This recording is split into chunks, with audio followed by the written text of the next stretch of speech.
We've seen some amazing things, but that, my friends, is something we've never seen. Brandon Cruz wants advice. Brandon Cruz wants advice. Brandon wants advice. Brandon Cruz wants advice. You have locked yourself into the playoffs. Nice. Got it. Talk with old Brandon Cruz wants advice. Completely speechless, to say the least. Man, I am honestly so baffled by that decision. Brandon Cruz wants advice. It's Brandon wants advice. Green flag in the air. Brandon Cruz wants advice to the front. It's the Brandon Cruz Daily Fantasy Podcast, and this is going to be a video focusing on the Brickyard 400 for the NASCAR Cup Series. This is a show where I go and look at low-owned plays and strategies specifically designed for GPPs. This is a show for people who are already informed on daily sports and how these contests operate. And if you have any questions related to this or the NFL that you are too embarrassed to ask to your usual DFS provider, or if you can't find the answer anywhere else, give me a tweet at BrandonCruzDFS. Most importantly, take everything here with a grain of salt and use your best judgment when making entries. Additionally, if you have a gambling addiction, that's not my problem. I don't care what you do with it. Ladies and gentlemen, let's get right into it. Two things real quick before I get there. One, man, the DFS community bitches and moans a lot. Listen, as a race fan, going to the track, I love them qualifying and racing on the exact same day. I love it. I think it's really cool. It's really nice for the fans. They can see qualifying and watch the race all in one day. It's really cool. It's real fast. You know, it's 1, 2, right at you. Boom, boom, boom, boom, boom. It's more bang for your buck.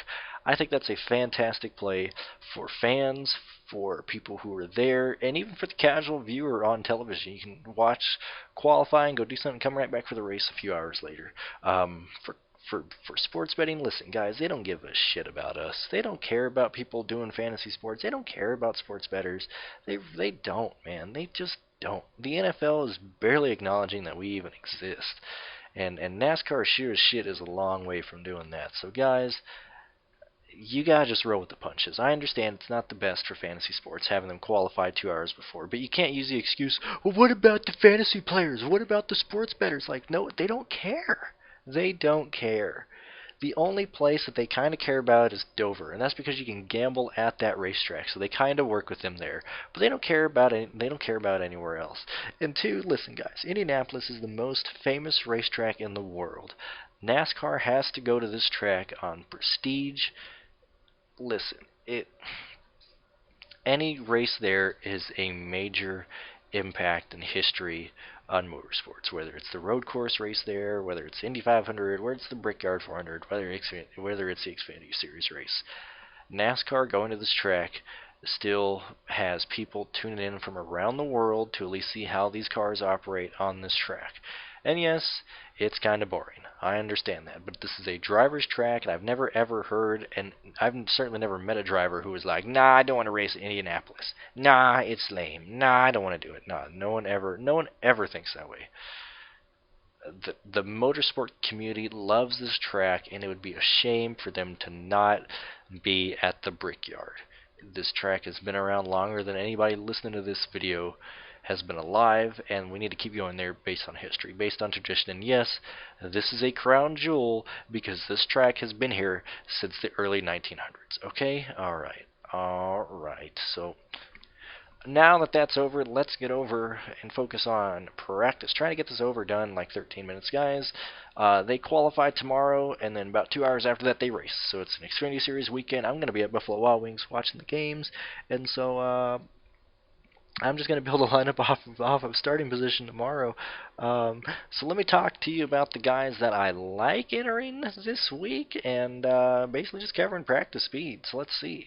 All right, ladies and gentlemen, let me bring up here. So in the first practice for Indianapolis today, on the top of the speed charts in practice numero uno, it was the Chevy man himself, Kyle Larson, followed by Kurt Busch, Keselowski, Elliott, Wallace, Boyer, Bowman, Blaney, Johnson, and Byron. Now, Chip Ganassi was 1-2. If you look at the fast laps on average, or if you look at the average lap times overall, you will see that 5-lap averages is dominated by Kurt Busch, Byron, Keselowski, Hamlin, Bowman, Elliott, Jones, Larson, Priest, and Hemrick. Chip Ganassi has showed up to race this weekend, ladies and gentlemen. Practice number 2, overall speed, Menard, Stenhouse, Jones, Bosher, DeBenedetto, Hemrick, Kyle Busch, Ryan Preece, Kurt Busch, and Joey Logano. Now focusing on lap averages, which is really the practice I want to focus on, because most people ran a Q trim or at least a shakedown run in the first practice. Practice number 2 was used more for race trim because this is impound qualifying, and I believe it's practice. So after final practice, you can't touch the cars until qualifying, and then after qualifying you can't touch the cars. So a lot of people are going to be qualifying with their race setup, and on the 5-lap averages charts, Kurt Busch was ahead by almost 2/10 over his brother Kyle Busch, and then followed by William Byron, Brad Keselowski, Joey Logano, Eric Jones, Kyle Larson, Denny Hamlin, and Alex Bowman, and Harvick. Coming to the light, it's Harvick. Now looking at practice too, or at least looking at the speeds here, who stands out to me from practice 1 to practice 2 based on lap averages, things of that nature? Well, practice 1, not a whole lot of people ran consecutive laps. They did like 2 laps, they'd pull off, 2 laps and pull off. Keselowski was 3rd fastest first practice overall speed, and overall speed, Alex Bowman was 7th in the first practice. Now move on to second practice. Look at 5-lap averages. Who is in that realm? Keselowski is 4th. Alex Bowman, 9th. These are 2 guys that I'm very, very highly interested in this weekend at Indy. And I think people might be sleeping on him. I don't think people are going to give, certainly not Alex Bowman, the credit he deserves right now. Their price tag makes it extremely easy to fit them into some lineups and build around these guys. Let's say, listen, Kurt Busch is going to dominate this race. From right now, it's showing on speed. It's going to be either him or Rowdy. It's going to be those guys. Kurt Busch is $9,200. Let's move up and let's look at Keselowski at $9,800. He's right there. Alex Bowman is $7,600. Stupid cheap for these good guys. If you go down the field and look at what everyone has to gain and lose, Kyle Busch, dominant car. Hamlin locked in. Truex locked in. Larson locked in. These guys are just trying to win this race. A lot of one-offs, a lot of good strategies that can play out here. People that are trying to fight their way into the playoffs. You got Jimmy Johnson, who's almost going to miss the first playoffs of his career. Johnson is not a bad driver. He just had some bad races last week. But a lot of attention is going to be on him. He might not be very useful in tournaments because other people might think the same way here. I like Paul Menard a lot. Dillon Brothers, I like them too. I usually like RCR a bit more, but they're not showing the amount of speed that I want them to show. Typically they're good on Talladega, Daytona. They show up from the wind tunnel very, very fast. But this track is more than just speed down the straightaways. You need your car to handle well in the corners, as you saw in the Xfinity Series video today. Oh, man. Yeah. I almost went through a thing without yawning. We were right there.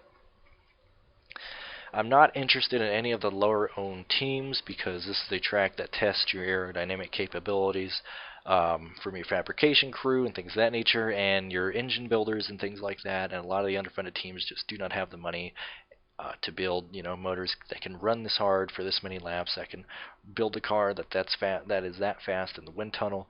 I'm not really focusing on punts. If my cheapest punt can be like $6,000, I'll be happy there. That's perfectly fine with me.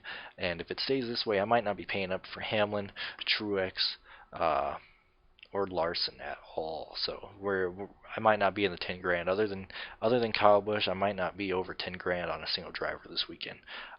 Guys, it's very, very early. This is kind of a first look. I'm assuming you've already gone to Wikipedia, NASCAR.com, Racers Reference, or whatever it is.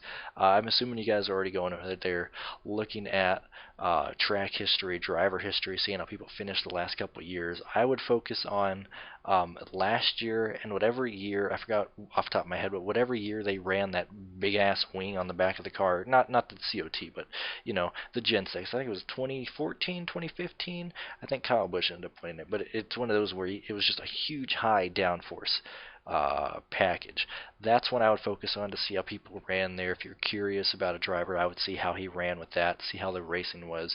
This is going to be a lot like an IndyCar race. It's just going to be it's going to have a whole lot of aero push and entering the corners and things of that nature, but you're going to see guys just getting massive runs down the straightaways. And I think it'll be quite interesting to watch. Right now, guys, I'm interested. Kurt Busch, Kyle Busch, Brad Keselowski, Alex Bowman, Clint Boyer. Clint Boyer is also very nice. I like how he's running right now. I like the speed that he's showing. Not too fast. He's going to kind of scare some people away, and he's priced very, very affordable at $8,300 on DraftKings. Continuing on, Clint Boyer, like Jimmy Johnson, like Eric Almirola. Daniel Suarez and Ryan Blaney are not showing speed. I always like people that don't show speed because that is a low-owned move you can make. Ricky Stenhouse, a guy that I would want on a track like this, to where you can move around, get within the air. He's great at super speedways, and I think this is going to be a lot closer to a super speedway race than most people think with these long straightaways. I really like Stenhouse in this skill house. Stenhouse with his skill house here. Punts I'd probably go with Tiff and Ty Dillon would probably be the cheapest that I'd end up going. Paul Menard not showing a whole lot of speed other than being fast in first practice. I like that a lot. Not interested in Ryan Newman right now. Not interested in Chris Buescher. Not interested in DeBenedetto. Like Dillon, like Priest, like Reagan. And that's about it, guys. If you have any questions, please let me know. And thank you guys for listening very much. Trying to get through all this stuff without wasting your time. Best of luck, and don't get married to your money. Have fun, and I will talk to you guys later.